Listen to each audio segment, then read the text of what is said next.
Qu'est-ce que les miracles nous enseignent sur Jésus? Et on va le savoir aujourd'hui à l'émission La Parole vivante.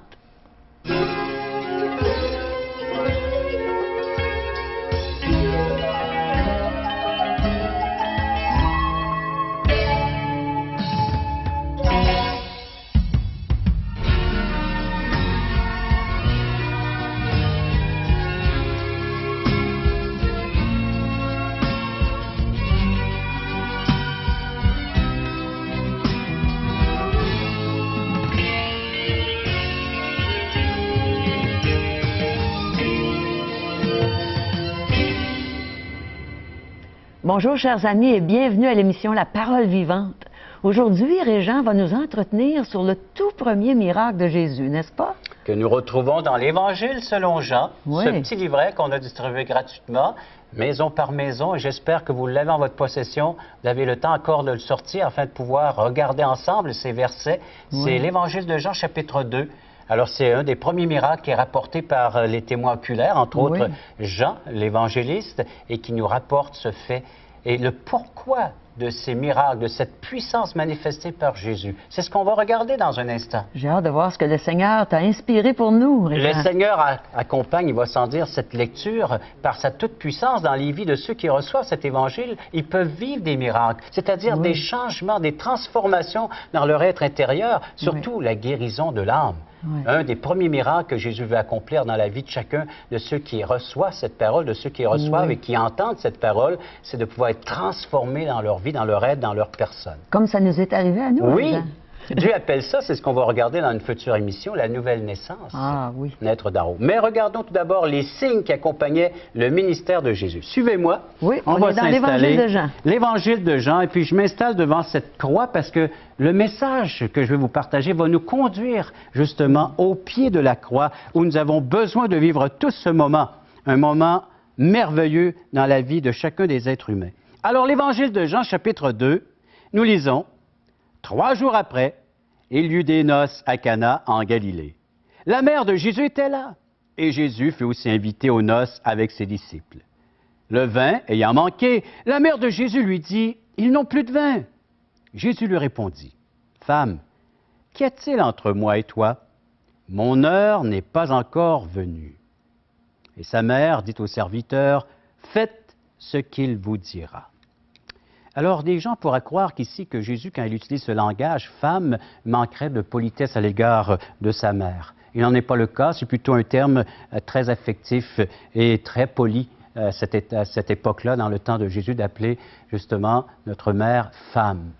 Alors donc, Dieu ne manque pas de respect, ou Jésus, étant le Fils de Dieu, ne manque pas de respect à l'égard de sa création. Parce que Jésus est en train d'expliquer qu'entre Marie et lui, il y a une heure qui différencie leur démarche. Jésus avait un ministère, un but bien précis, une œuvre à accomplir ici-bas sur cette terre, une mission venant du Père, de son Père céleste. Et cette mère qui était là et qui voulait prendre soin, il va sans dire, de cette noce. Vous avez tous participé à des noces et vous savez comment c'est un moment où on se réjouit. Moi, j'ai eu le plaisir de faire quelques mariages cet été et de souligner même notre propre anniversaire de mariage. Et les gens de notre entourage partagent avec nous cette joie que nous avons de pouvoir nous réjouir de ces échanges de vœux qu'on a pu faire un jour ou il va sans dire, tout récemment. La joie de voir ces êtres s'unir. Et on voit que Jésus participe à cette union. Jésus participe au mariage. Il est présent à tous les mariages, à vrai dire, parce que vous savez que c'est lui qui a institué le mariage depuis les débuts dans le livre de la Genèse, dans les origines. C'est le livre Genèse qui veut dire origine ou naissance. Nous voyons l'institution du mariage d'Adam et Ève. Et le témoin est là, c'est Dieu lui-même, le Créateur, qui a dit « Mariez-vous, fécondez, remplissez la terre et soyez heureux ». En quoi se trouve votre mariage maintenant? En quoi se trouve cette joie de cette union? Oh, peut-être que c'est l'échec pour toi aujourd'hui. Tu peux retrouver une certaine joie, si ce n'est pas dans cette union du passé, mais au moins, vous savez, cette joie qui démontre, manifestée ici par la présence de Jésus. Jésus, il est la joie. Ce n'est pas une circonstance ou une situation, c'est une personne. Et la personne de Jésus devra apporter la joie dans ton cœur, cette personne de Jésus. L'apôtre Paul a dit « Réjouissez-vous toujours dans le Seigneur ». Quand Jésus est présent dans une circonstance, dans une situation, il peut apporter une joie. non éphémère, non passagère, mais une joie qui n'est même pas perturbée par les circonstances et les situations. Cette heure, quelle est-elle, cette heure qui différenciait Jésus avec ses autres rapports avec les êtres humains, entre autres avec sa mère? J'aimerais qu'on regarde tout simplement d'autres versets que nous retrouvons dans l'Évangile de Jean, chapitre 7. Nous allons lire ensemble Jean, chapitre 7, vous pouvez les prendre en note également. Le verset 6, Jésus parle aux membres de sa famille, non plus à sa mère, mais à ses frères, et il leur dit, verset 5, car ses frères non plus ne croyaient pas en lui, Jésus leur dit, « Mon temps n'est pas encore venu, mais votre temps est toujours prêt. » Jésus est en train de leur dire à ses propres frères de sa famille que vous pouvez accomplir des choses, vous pouvez faire des choses, votre temps est venu, surtout de croire en celui qui m'a envoyé. Moi, mon heure n'est pas encore venue d'accomplir pleinement la volonté de mon Père. Quel était son but, son objectif? On va relire d'autres textes que nous retrouvons un peu plus loin, entre autres dans Jean chapitre 12, verset 23. Oh, prenez-le en note, très important. Jean 12, 23. Jésus leur répondit, « L'heure est venue où le Fils de l'homme doit être glorifié. En vérité, je vous le dis, si le grain de blé qui est tombé en terre ne meurt, il reste seul. Mais s'il meurt, il porte beaucoup de fruits.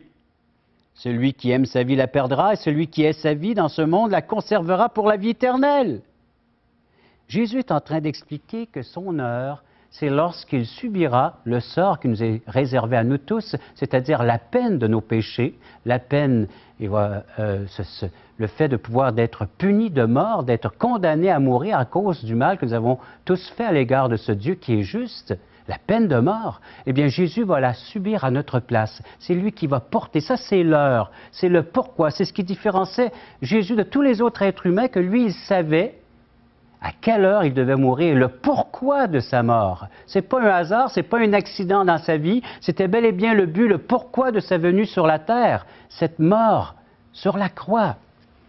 On lit ça également dans Jean 17, alors que Jésus est en prière, dans Jean chapitre 17, un dernier verset qui nous parle de cette heure bien précise. Et dans Jean 17, premier verset, Jésus, donc, après avoir parlé, il a parlé à ses disciples pour les réconforter, même les consoler, leva les yeux au ciel et dit, « Père, l'heure est venue. Glorifie ton Fils, ainsi que ton Fils te glorifie. » Alors Jésus, donc, était venu dans un but bien précis. Et le pourquoi de ces miracles, le pourquoi de ces signes, parce qu'ici, Jésus va changer l'eau en vin, il va apporter donc sa part, il va s'en dire, à cette célébration du mariage. Il est là, naturellement, pour, oui, pas seulement encourager, mais aussi pour participer. Et une fois, vous savez que Jésus vient dans notre vie, il n'est pas seulement là pour nous regarder faire, nous regarder vivre, mais il est là pour participer. Il est là afin que nous puissions lui donner, il va s'en dire, une part de responsabilité. Regardez ce que Marie a dit. Il dit au serviteur, « Faites ce qu'il vous dira. » Et là, il y avait 6 vases, et puis destiné aux purifications des Juifs, alors à cette cérémonie qu'il y avait dans ce temps-là, de pouvoir se rendre pur avant d'aller au temple. Mais il dit, prenez, il va s'en dire ces outres-là, et puis remplissez-le d'eau, et il changeait cette eau en vin, afin qu'ils puissent continuer à se réjouir, ceux qui participaient à ces noces. Faites tout ce qu'il vous dira. Est-ce que vous avez confiance en Jésus afin de lui faire part de ce que vous vivez présentement? Quel est votre manquement? À ces noces, il y avait eu un manque de vin, un manque donc de boissons pour s'abreuver et de pouvoir se réjouir. Mais peut-être dans votre vie, il y a d'autres manquements, il y a des besoins à combler. Êtes-vous prêt à lui faire confiance, comme Marie a fait confiance à Jésus? Il dit, allez-y, faites-lui confiance. Apportez-lui votre besoin. Et le Seigneur a su combler ce besoin. Nous, on a besoin de vivre pleinement, nous aussi, cette confiance en Jésus-Christ. Et savez-vous quoi? Ce changement, il va sans dire, ce miracle de changer cette eau en vin, qu'est-ce qu'il a pu contribuer? Alors, en plus de remettre toute, il va sans dire, situation entre les mains de Jésus, on vous en fait la lecture, et vous avez vous aussi ce texte avec vous. Regardez le verset 10. Tout homme sert d'abord le bon vin, puis le moins bon vin, après qu'on soit enivré. Toi, tu as gardé le bon vin jusqu'à présent. Et tel fut à Cana en Galilée le premier des miracles que fit Jésus. Et il manifesta sa gloire et ses disciples crurent en lui. Le Seigneur a toujours de bonnes choses en réserve, des grandes choses en réserve. Ne limitez pas Jésus de ce qu'il peut accomplir dans votre vie. Il est prêt à apporter une pleine délivrance. Il est prêt à partager avec vous pleinement sa joie. Parce que le Seigneur Jésus-Christ, lui, il a une joie débordante. Vous savez, souvent on est là, on discute, est-ce que j'ai un verre à demi-plein ou à demi-vide? La question ne se pose plus. Le Seigneur Jésus-Christ veut que notre vase dont nous sommes soit continuellement rempli et même débordant. Alors, il avait reconnu ça, celui qui était le coordonnateur, il va sans dire, de ces noces. Il dit, à l'habitude, on réserve le moins bon vers la fin, mais maintenant, vous donnez ce qu'il y a de meilleur. Tout ce qui vient de Jésus, c'est ce qui est de meilleur pour votre vie. Le Seigneur Jésus, lorsqu'il a créé ce monde, un des premiers miracles, c'est bien cette création, parce qu'il l'a créé avec rien. Il a parlé et ces choses existent maintenant aujourd'hui, ce qui nous entoure, cette puissance de Dieu. Vous savez, c'est l'apôtre Paul qui dit on devrait contempler cette nature et pouvoir retracer la puissance de Dieu. Un miracle, si nous existons, si l'être humain est au sein de cette création. Et c'est ce que nous allons entendre dans le prochain chant. Tout comme aux noces de Cana, ce premier miracle, tout comme cette création, et tout comme le Seigneur veut accomplir dans votre vie, ces interventions avec sa toute-puissance. Vous savez, ces miracles sont là pour nous dire comment est-ce que Dieu nous aime, comment est-ce qu'il nous réserve ce qu'il a de meilleur pour notre vie. Alors oui, ce monde, ce jardin d'Éden, vous pouvez le retrouver si vous placez votre foi en Jésus-Christ, celui qui veut vous apporter de la joie dans tout votre être entier, une joie qui va déborder, non plus dépendant des circonstances, de tout ce qui peut nous manquer, mais de pouvoir se ressourcer en lui. Écoutons donc attentivement ce chant qui nous parle de cette puissance manifestée par la création qui nous entoure.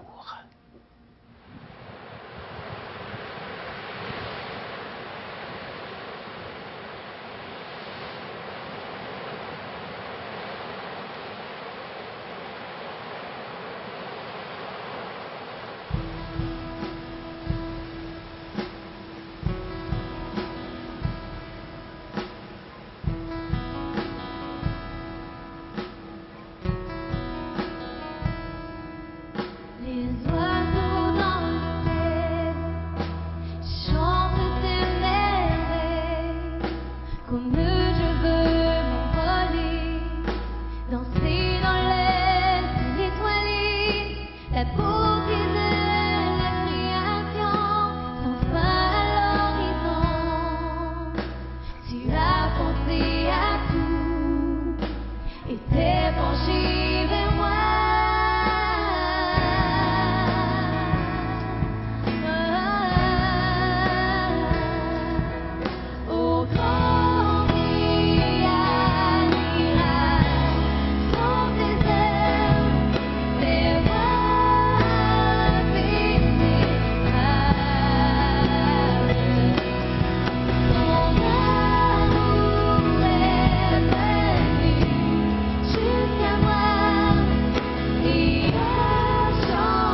Merci à Émilie Charette de nous avoir interprété grande et redoutable c'est naturellement cette nature qui nous parle du Créateur, nous dit l'apôtre Paul, entre autres, dans son épître adressée aux Romains, chapitre 1. Et il nous précise même qu'on est sans excuse parce qu'on devrait même nous émerveiller parce que ce chef-d'œuvre qu'est la création, elle est signée. Elle a sa signature, Dieu le Créateur. Et nous faisons partie de cette création de Dieu. Et j'espère que vous avez la signature, la griffe, de celui qui est l'auteur de la vie, de celui qui nous a donné cette vie. Tous ces miracles que Jésus a accomplis, entre autres celui qu'on vient de voir aujourd'hui aux noces de Cana. Le pourquoi? Bien, nous allons le relire ensemble dans l'Évangile de Jean, chapitre 2, verset 11. Tel fut à Cana, en Galilée, le premier des miracles que fit Jésus. Pourquoi? Il manifesta sa gloire et ses disciples crurent en lui. Voilà le pourquoi. Les miracles sont des signes qui accompagnaient le ministère de Jésus pendant ces 3 années lorsqu'il était sur la terre, pour nous amener avec ce cheminement, avec ce chemin qu'il voulait parcourir avec chacun d'entre nous, nous emmener jusqu'à la croix. Le Seigneur a parlé avec des signes. Il a parlé aussi avec des paroles bien claires, nettes et précises. Mais ces signes l'accompagnaient pour manifester, dire « C'est lui! C'est lui que vous devez suivre jusqu'au bout. C'est lui que vous devez regarder. C'est vers lui que vous devez vous attendre de la part de Dieu. C'est le Messie, c'est loin, c'est le choisi. C'est celui qui est venu nous révéler le Père, cette puissance unique. Il n'y en a pas deux. Il est le seul, l'unique, à avoir eu cette puissance ici-bas sur terre. Et c'est le seul encore qui peut apporter cette puissance avec lui et par le fait même guérir notre âme et apporter tout ce dont elle a besoin. Oui, ces miracles, ces signes, vous lirez dans l'Épître aux Hébreux, accompagnaient ces messages de la part du Seigneur Jésus-Christ et le message des apôtres. Encore une fois, qu'on puisse tourner les regards vers la personne, l'unique, Jésus. Jésus est le Dieu Tout-Puissant, celui qui pouvait faire calmer les tempêtes, celui qui pouvait parler aux éléments de la nature et puis de pouvoir les contrôler. C'est ce qu'il est en train de nous montrer. Alors il pouvait prendre de l'eau et faire changer ça en vin. Il pouvait prendre un paralytique et le faire marcher. Tout ça pour manifester et démontrer, c'est moi, il n'y en a pas d'autre, je suis le seul. Et un des pouvoirs les plus merveilleux, c'est le pouvoir de dire « Va, tes péchés sont pardonnés ». Avez-vous entendu cette phrase de la part de Jésus? Ça, c'est le miracle parmi les miracles. Et Jésus vous le dit encore aujourd'hui. Va, tes péchés sont pardonnés. Vous lui avez confessé? Vous avez reçu son pardon? Vivez-le maintenant. Toi qui es là, viens à la croix, Jésus t'appelle. Régent nous a parlé des miracles de Jésus aujourd'hui et ça m'a rappelé qu'il y a 31 ans, j'ai vécu tout un miracle. Il en a accompli un dans ma vie. Je suis née de nouveau. Et si vous aimeriez savoir comment naître de nouveau, malgré qu'on l'a entendu aujourd'hui, vous voulez l'entendre de nouveau, allez à un merveilleux déjeuner de l'espoir. Vous allez entendre un témoignage d'une personne qui est née de nouveau et vous allez apprendre comment devenir vous-même une nouvelle créature. Il va accomplir ce miracle dans votre vie. Alors regardez nos coordonnées et allez à un déjeuner de l'espoir près de chez vous. Regardez ce qui se passe dans cette salle. Il nous manque de la place. Voulez-vous m'aider à tasser le mur, s'il vous plaît? Jésus est vivant, il vit pour toi, il vit pour moi. Jésus est ici, il vient pour toi, il vient pour moi. Il est venu pour tous nous pardonner. C'est une nouvelle naissance. C'est comme une chenille qui est transformée en papillon. Mais il faut lui demander. Dieu vous offre la vie éternelle, mais il faut que vous la receviez. Parole Vivante vous invite à participer à l'un des nombreux merveilleux déjeuners de l'espoir. Ces déjeuners ont lieu dans plusieurs restaurants réputés de la région et vous sont offerts gratuitement. Venez entendre le témoignage d'une vie transformée par la puissance de Dieu. Pour connaître les détails concernant l'endroit, la date et l'heure pour votre région, composez le 1-877-537-7647 ou notre site web www.espoir.ca. J'ai le plaisir de vous présenter un homme que j'ai rencontré lors des événements de Québec Espoir 2008. Et je peux vous dire que cet homme portait plusieurs chapeaux. Alors voici Denis Lampron. Bonjour, Monsieur Lampron. Bonjour. Quelle joie de vous revoir. Hein? On ne s'est pas vu depuis le 10 août. Mais on s'est vu intensément. Mais intensément pendant cette semaine-là. Mm-hmm. Et je disais que vous portiez plusieurs chapeaux. Est-ce que vous pouvez nous en parler? Avant de parler des différents chapeaux, je peux vous dire qu'au point de départ, je faisais partie des sceptiques. Ah, je oui. croyais que le projet était trop grand, immense, etc. Mais en participant aux réunions de prière, en voyant le besoin, alors je me suis inscrit et j'ai vu Dieu agir. J'ai vu le miracle de Dieu agir. Oui. C'était extraordinaire. On a vu la main de Dieu. Oui, c'était au-delà de mes espérances. Ah, je voyais Dieu merveilleux. agir de l'intérieur, de l'extérieur.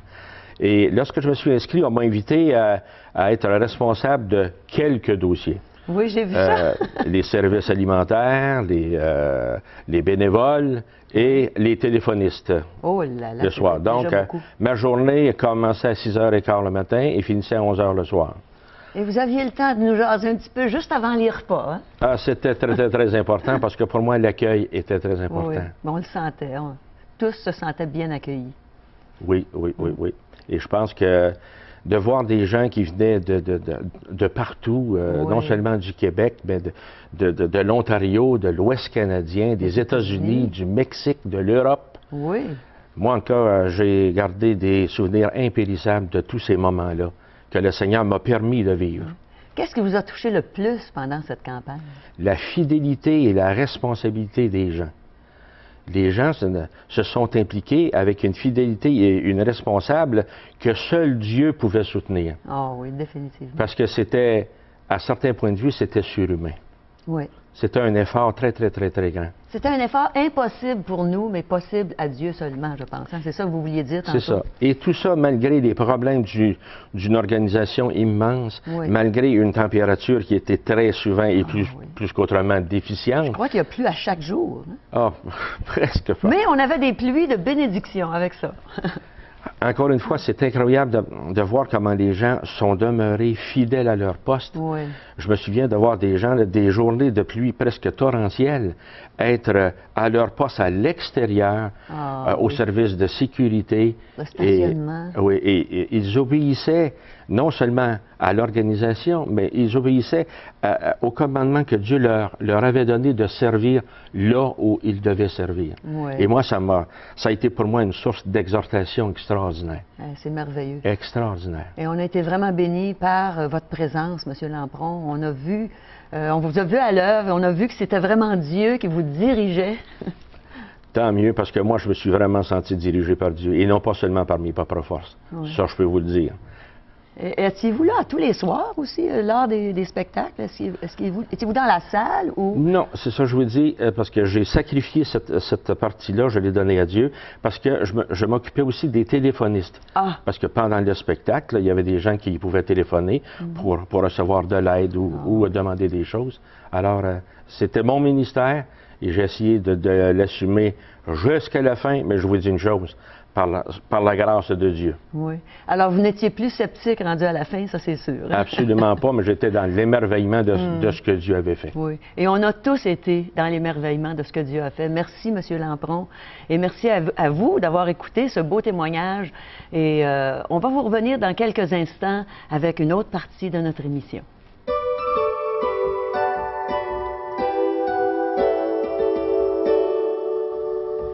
C'est merveilleux d'être un enfant de Dieu et de croire que Jésus peut faire des miracles, parce qu'il en fait dans notre vie, n'est-ce pas, Régent? Oui, et puis il est prêt encore en enfer dans les vies de ceux qui sont là à l'écoute, qui nous regardent. Oui. C'est un beau moment, cette période-ci de l'émission, parce qu'on invite les gens à faire leurs commentaires, à répondre s'ils ont des questions également à notre invitation. Donc, de faire part de leur intérêt concernant l'émission, et puis que ce soit constructif, il va sans dire. Et on prête une oreille attentive à tout ce qui est dit concernant les émissions émission.